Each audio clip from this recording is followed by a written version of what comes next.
औरत और लड़की की आत्मा। साल 1950 का यह एक चौंका देने वाला किस्सा रानी बाजार का है। यहाँ राम प्रकाश रहता था, जिसकी बेटी को 5 साल की उम्र में कैंसर हो गई थी। कई डॉक्टर को दिखलाने और इलाज कराने पर भी उसमें किसी प्रकार का सुधार नज़र नहीं आ रहा था। होते होते एक रात कैंसर ने उस नन्ही सी लड़की की जान ले ली। उस बच्ची की जान रात को करीब 1 बजे गई थी। उसी रात को पास के ही एक गांव की महिला मोहिनी को एक ट्रक ने टक्कर मार दी थी। मोहिनी के परिवार वाले ने पूरी विधि विधान के साथ उसे अंतिम विदाई दी। अब बच्ची के परिवार वाले ने उसे दफनाने के लिए जंगल की तरफ निकले। जंगल जाते समय अचानक से उस लड़की के शरीर में हलचल हुई। सभी हैरान हो गए कि मृत लड़की का शरीर कैसे हिल रहा है। थोड़ी ही देर में लड़की जिंदा हो गई और उसके परिवार वाले खुशी खुशी उसे अपने साथ घर ले आए। किसी को इस बात की भनक नहीं थी कि उस लड़की के अंदर उसी रात ट्रक से टकराने वाली मोहिनी की आत्मा घुस गई थी। बच्ची जब से मौत से लौटकर आई थी तब से उदास और चुपचाप एक कोने में बैठी रहती थी। एक दिन उसकी माँ ने उसे खुद अपने हाथों से खाना खिलाया और मामा की घर लेकर जाने की बात कही। खाना खिलाकर उसे अच्छे से तैयार करके वो उसे अपने मायके ले गई। रास्ते में वो बच्ची जैसे ही उस ट्रक के हादसे वाली जगह पर पहुंची तो उसने अपनी माँ से कहा कि मेरा गांव इधर है। माँ ने उसकी बातों पर बिल्कुल गौर नहीं किया और उस बात को हंसी में टाल दिया। कुछ ही देर में वो अपनी बेटी के मामा यानी अपने भाई के घर पहुंच गई। 1-2 दिन बाद मामा जी के घर के आसपास ही बच्ची के अंदर घुसी मोहिनी को अपनी पड़ोसन सिमरन देखी।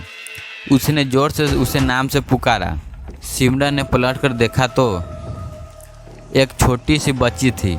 उसे बड़ी हैरानी हुई कि इस बच्ची को मेरा नाम कैसे पता चला होगा। तभी मोहिनी ने अपने साथ बीती सारी बातें उसे बता दी। उसने कहा कि मेरे परिवार वाले ने मेरी मौत से पहले ही मुझे जला दिया था, इसलिए मेरी आत्मा भटक रही थी। उसी दिन इस लड़की की भी मौत हो गई थी तो मैंने इसके शरीर में घुस गई। सिमरन ने ये बात अपने गांव जाकर सबको बता दी। पूरे गांव वाले और उसके रिश्तेदार मोहिनी से मिलने के लिए आए। उसी बच्ची के मामा के घर के पास पहुंच गए। उस लड़की के अंदर रह रही मोहिनी की आत्मा ने सबको एक एक करके पहचान लिया। कुछ देर बातें करने के बाद वो अपने परिवार वालों के साथ अपने घर चली गई।